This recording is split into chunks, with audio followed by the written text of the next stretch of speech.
You're listening to the Mile You're In podcast. Everything running related, from 100 meters to 100 miles. And now, here's your host, Phil Patterson Jr. What is up, everybody? This is another episode of the Mile You're In podcast. And today's subject is a touchy one, a controversial one. To be honest, this took a lot of time for me to study, look into, prepare for.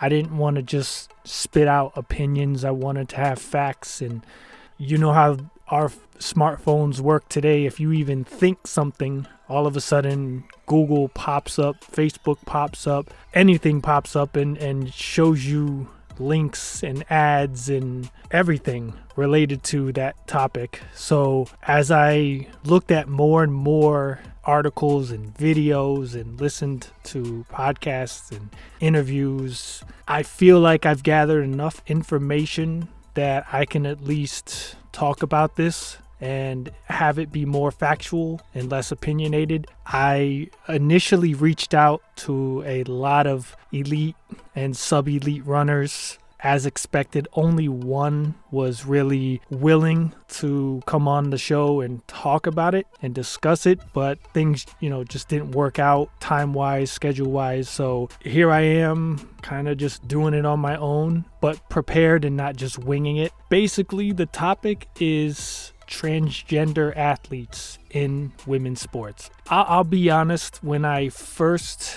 was going to do this episode, I was on the other side of the fence, 100% against transgender athletes in women's sports. But I have to be honest that the more information I took in and stats and results and the science behind it, I'm more okay with it. I'm still not 100% for it, but I'm not 100% against it anymore. And I just kind of really wanted to touch on a couple of facts and details that I went over or that I discovered doing all this research that I feel like we as people, especially this month being Pride Month, I just feel like we should be a little bit more open to learning about something and doing research about something before being so opinionated and assuming and just kind of spitting out things without having facts or details. There's been a lot of times where I thought something was true and found out it wasn't. There was a lot of times where I believed something and found out that information wasn't totally accurate, and it changed my way of thinking and believing. So this was almost like a lesson as I prepared for the episode, and it was a wake-up call, a reminder that we shouldn't be so quick to judge and assume. We should be more patient and willing to listen before we speak, basically. I feel like even though she's not a transgender athlete, she is a female. I feel like this kind of really took off, or at least for me, it became more public with Caster Semenya. I'll admit, first time I saw her, I thought she was a transgender athlete. She just has the physical features that resemble a man more than a woman. But the more I researched into her life and her background and the science of her body, the actual truth, she's a woman. And it just so happens that sometimes women will have more testosterone, or they're just built differently. And we just, whether it's being immature or whatever you want to call it, we kind of just make immature comments and remarks and have these thoughts without the facts behind them, and we just spit out whatever we feel is true. And even if it's hurtful and offensive, we don't care, because it's, what we feel is what we feel, and we believe it's right. So we're hard-headed, we're stubborn. And the more I looked into it, I started to be on her side. And the fact that other elite athletes, even ones that she was beating in races, were supportive of her was kind of a eye-opener for me, at least, that, here's somebody that's losing to an athlete that is being criticized, questioned, judged, asked to take testosterone reducers and alter their body to be fair, and they're actually supporting the person, even though it gives them more of a chance to beat them. It's things like that where you see that it's more about the person and not really the sport. Sometimes we look at competition and we get so competitive that we forget about the human factor, that this is just really a game. This is really just supposed to be for fun. If it's hurting or affecting someone's life in a negative way, then we're kind of taking away the nature of the sport, the fun of the sport, the passion of the sport. And I feel like that's not what any sport needs, specifically track and field. But while doing the research, something that I found more and more is that we mostly only hear about when these transgender athletes are winning in the sports. And it doesn't happen as often as we think. They're not winning as much as they lose. And that's the thing. We only really hear about it when they win, and then the topic explodes again and everybody, gets back on it and is against it. But if you look at the percentages and the stats, they're not winning as much as they lose. So is it really that impactful? Is it really affecting women that are competing as much? No. But is it still fair, in my opinion? No. One thing I saw that kind of was surprising was, even in a different sport, that there was a female athlete that became a male and beat another man in a boxing match. The physical hand-to-hand battle type sports are way different. That was one of my arguments, was okay, this is track. This is really just running. There's not too much to it, where something like wrestling or boxing or MMA, it's a whole different ball game. Then obviously the man in me was like, okay, well, I need to find out more about this guy that she beat. It could have just been someone like me who just joined the sport, and I could probably get beat by a woman in boxing, because I don't really know how to box other than try to protect myself and throw some punches. That doesn't make me a boxer. That doesn't mean I'm skilled at it and I would be successful, even against a female. So we're talking about people put on a certain level competitively, but having advantages over the other. And I think about this argument. It's funny. I saw this on TikTok, actually. The person was saying that we say we want to empower women and we want to empower men that want to be like women. But in this case, you can't have it both ways, because we're basically empowering men to take over women's sports in the name of equality, which is really taking away opportunities from women. And I was thinking, one of my arguments from the very beginning as well was, well, then should there be a transgender division? Because if we're going to argue about fairness, equality, equal competition, then we have to think about how this works in every other age group or physical group. So think about it this way. Youth sports organizations exist because we don't believe kids should compete against adults. And kids are further separated by age, because age for children is a reasonably good factor of skill and ability.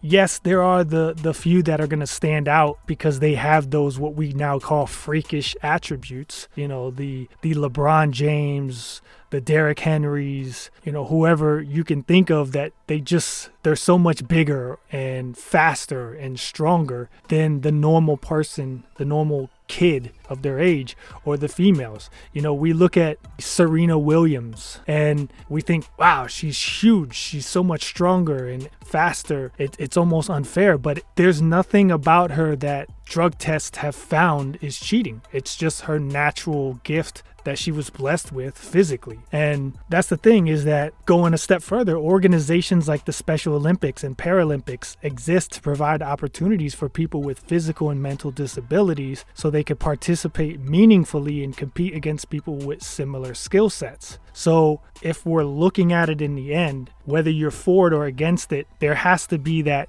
equal fairness. And I feel like even if here's the thing, let's say you do get transgender athletes to take the testosterone reducers or whatever you give them to make it as what you would consider fair as possible, I feel like it's still not going to be fair enough, because men are just naturally born with gifts physically that I feel like even if you take those things, they're still going to have a slight advantage. And if not, then how is it fair to that transgender athlete? Because now we're not allowing them to be what they really are physically. We're not allowing them to run or compete at their full physical abilities because we're hindering them. I saw an article where it was talking about having them run on different type of tracks or running with weighted gear. There was some other things that they were talking about, but it's just like it becomes too complicated. If you're trying to throw in all these different ways to make it fair, how is it really fair? Because that in itself should be one of the arguments against it. I understand, especially in certain sports, coming from, again, that wrestling background where funds are just not there and the interest nationally is not there, where sports like football, soccer, basketball, hockey, all these larger sports, more popular sports, they could maybe afford to do something like transgender divisions where these lower funded sports are not going to be able to do that. So it's just right now we're in this time where people are still trying to figure out how can we do this to make it fair for everybody. It really sucks when you do, again, we don't see these transgender athletes winning as much as they're losing, but when they do win and it affects a girl or female woman athlete and hinders them from a scholarship opportunity or a professional contract sponsorship opportunity, that's when it starts to, at least for me, become frustrating. And I feel for that person, because it's like, that they don't want to take away opportunities from women, because in the end they themselves are becoming a woman and they want to be equal with them, and they understand that what they're doing could take away from that. So it puts some of that pressure on them and stress on them, and that's why they deal with depression and suicide and things to that nature. But it's also, you feel for the female athlete that is losing that opportunity, who's trained and done everything that they possibly can, only to have it taken away for something that's still not considered fair or not. One of the articles and stories I came across was when Venus and Serena Williams had claimed they could beat any male player ranked outside of the world's top 200. So this one male athlete, he was ranked 203rd in the world at the time, so he challenged them. First, he took on Serena and beat her 6-1. Venus then played him and he won 6-2. And one of the quotes that Serena had made was she was just stunned because there were shots that she had made, and even in game she figured that was a point, and he still got to the ball, and she knew in her mind if she was playing another woman, that was a point for her. It was automatic. She was playing the way she played, and things that were automatic were no longer automatic. She was finding that he was quicker, faster. He was able to hit the ball harder, and her reaction time had to be quicker.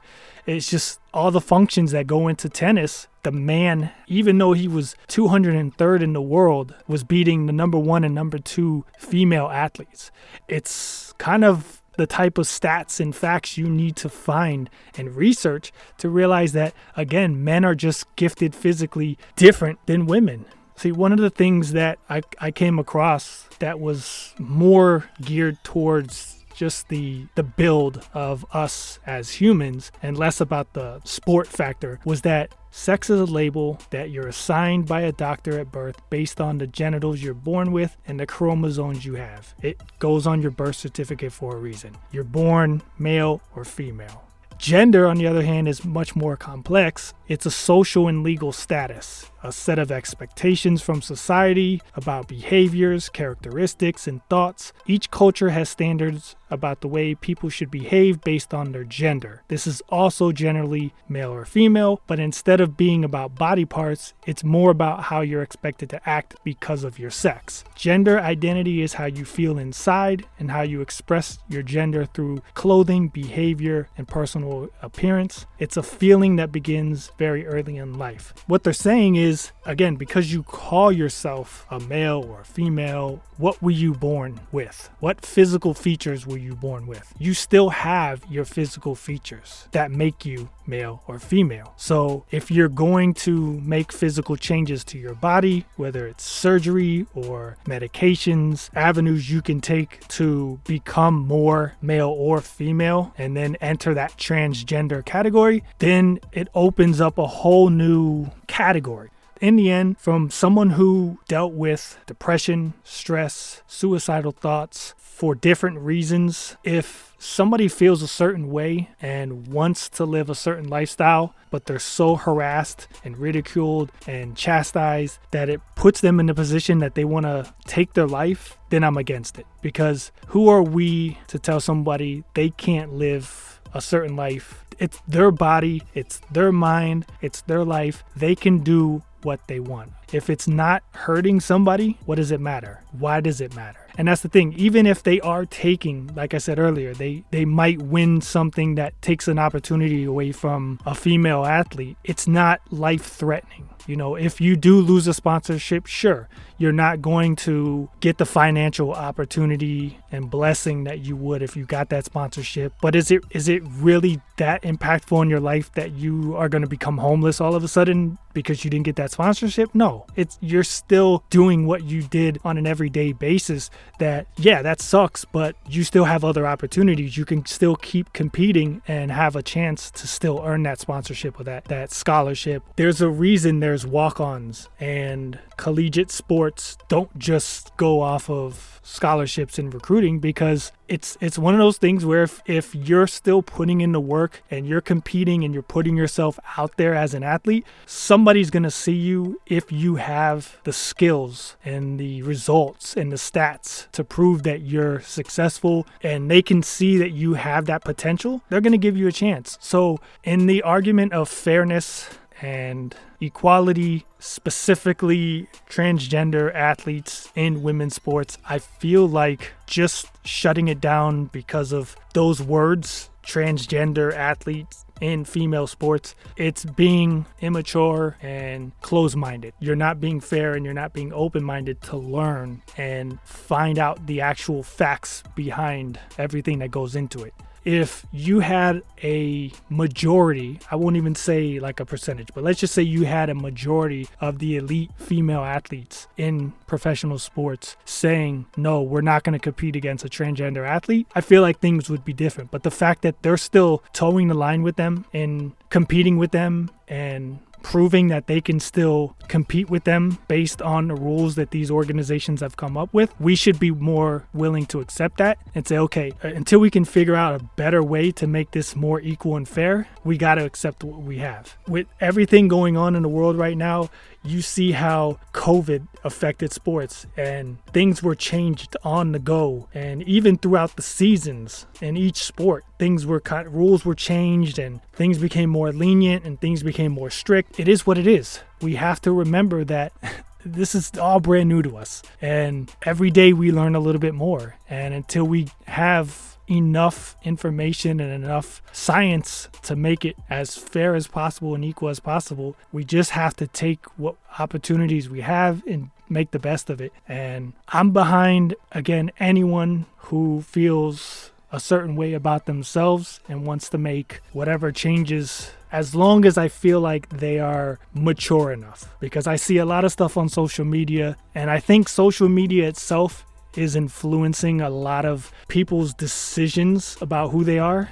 And I feel like they might change later on as those trends change or the more they find out about themselves. But if you are a level-headed adult or mature teen and you've done research and you make a decision about yourself, who can argue with that? I'm open to continuing the research into this. I know the people listening to this episode, some are going to agree with things I said, disagree with things I said.